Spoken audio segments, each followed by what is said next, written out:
Hello my beautiful souls! Welcome sa ating tarot reading sessions. Keep in mind, general reading po ito, maring mag-resonate, maring hindi. Kunin nyo na lang po kung para sa inyo and leave the rest. Maring mag-shift the energies or magkabaliktad ang sitwasyon.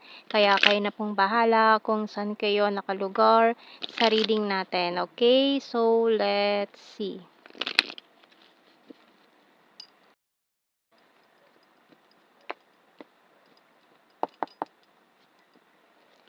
We have here the King of Swords, Page of Wands, the Ten of Cups, and our Empress.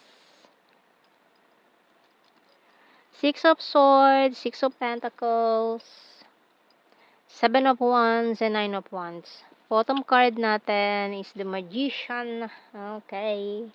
So, may specific sign tayo dito ng strong Libra. Ayan, strong Libra placement. So, tingnan muna natin sa mga signs and symbol cards. Dahil mukhang itong person na to is magpaparamdam sa'yo, pero mukhang guarded and wounded ka pa. Parang ayaw mo pa siyang makita, makausap ngayon dahil sa ginawa niya. Pero deep inside, parang matagal mo nang hinihintay itong message niya eh. Pero dahil nga nasasaktan ka pa, so parang ano ka pa dyan. Okay, pero tingnan natin. Ayan o, kasi nag-heal ka eh, nag-heal ka pa, nasasaktan ka pa rin sa nangyari.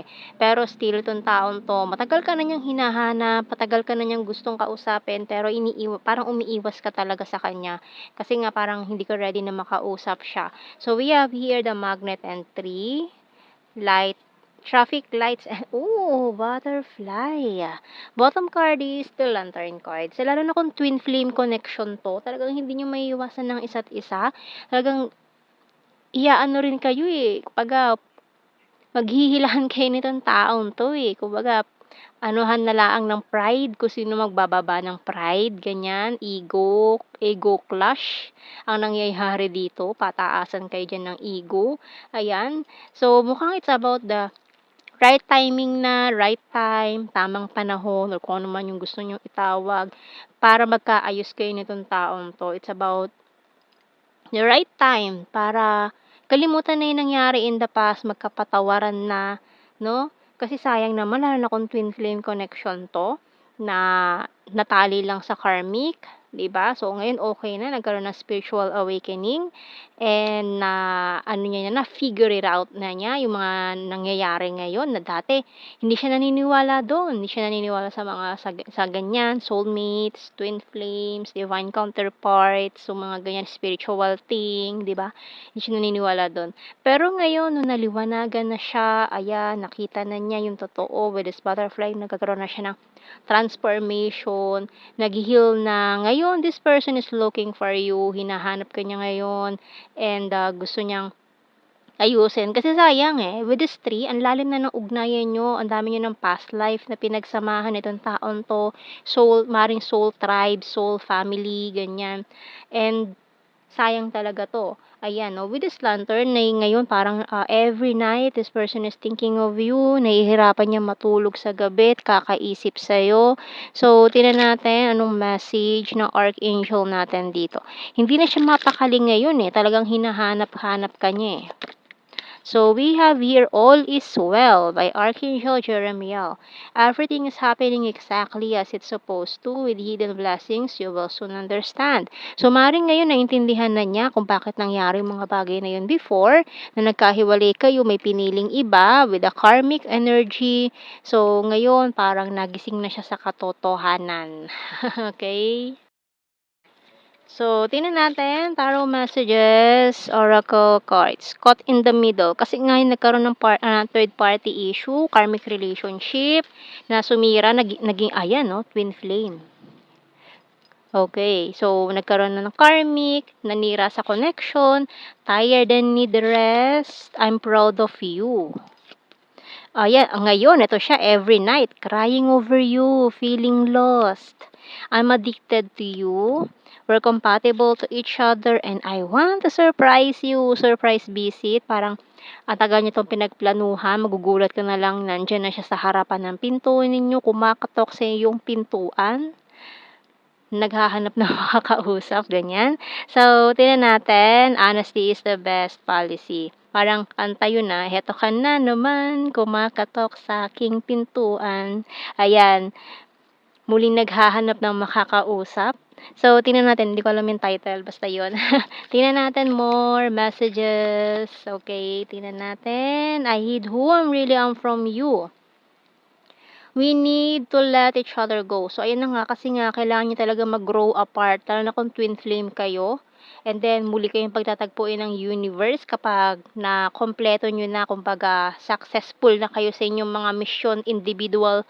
Kasi may mga mission kayo nakakaharapin na individually. Kailangan yung harapin niya na hindi nyo kailangan kasama ang twin flame nyo. And then, after that, tsaka pag okay na kayo, cleared na kayo, napirmahan na ang iyong clearance. So, yun na ang sign para magtagpo kayo nitong twin flame mo. So, we have here, the timing just wasn't right for us. Oo, kasi nung mga panahong yun, hindi pa talaga tugma. Kaya kailangan nyo muna mag-separate na dalawa. No? And, ayan, I replay our conversations over and over. Ito pa, I can't stop thinking about you every night yan. And I hope that you can forgive me one day. I want you. And I left when I saw you with someone. Kasi nga may third party issue na nangyari. May piniling karmic energy dito. And ito na I'm starting to understand our connection, 'di ba? So ngayon kasi naiintindihan na niya, dati matigas ang ulo niya na hindi ako naniniwala sa mga ganyang bagay. Hindi ako naniniwala sa mga twin flame soulmates, kabaliwan lang 'yan, kalokohan lang 'yan. And after niya masampal ng katotohanan, nagising siya sa katotohanan, ganyan. Pinakita sa kanya ng universe. Ayan, nagkaroon na siya ng spiritual awakening. So, it's about time with the traffic lights. Ito na yung tamang panahon para sa inyo na magtagpo ulit nitong taon to. No, ngayon, hinahanap ka na niya, diba? So, tingnan natin sa blue card, we have here. O, di ba guilty siya? Guilty siya sa nangyari. And then, ayan, nakikita niya na ikaw ang kanyang reflection sa salamin. Mirroring kayo kasi twin flame. So, tingnan pa natin. Okay. We have here manifestation. So, ngayon talagang minamanifest niya yung mga gusto niyang mangyari na magtagpo na kayo nitong taong to, your twin flame. So, tingnan natin, kuha tayo ng mga initials, pwedeng initials ng pangalan nyo or anything na pwedeng mabuo na connected sa inyo nitong person na to. Okay, so we have letter E, X, H, J, Q, I, A, T, F, P, W, M ang bottom card. Okay. So, let's see sa ating general signs and messages. So, mga keywords na lang to ha. Hindi na natin kailangan explain yan. Hindi na natin kailangan maglabas pa ng dictionary. Dahil alam nyo na ang mga meaning yan. Okay? So, we have here, ayan, quiet person. So, maaaring quiet person lang yung taong yon. Ex-lover. Ayan, may pagka-long distance with killer smile. Cute and chubby. Very serious. May pagka-green-minded, confusing, ayan, na-confuse, December, Earth sign, Taurus, Virgo, Capricorn, Mountain card, June, sexy body, may other country with dimple, Capricorn, okay, another twin flame card, okay, popular, August, kung long distance, ayan, magta-travel kayo to see each other, parang meet me halfway, ganon. Very loyal, logical, has a dirty sense of humor, Libra, and number 4. So, yan ang ating reading, my beautiful souls. Thank you for watching. Take care, and God bless. See you in our next reading, guys. Bye-bye.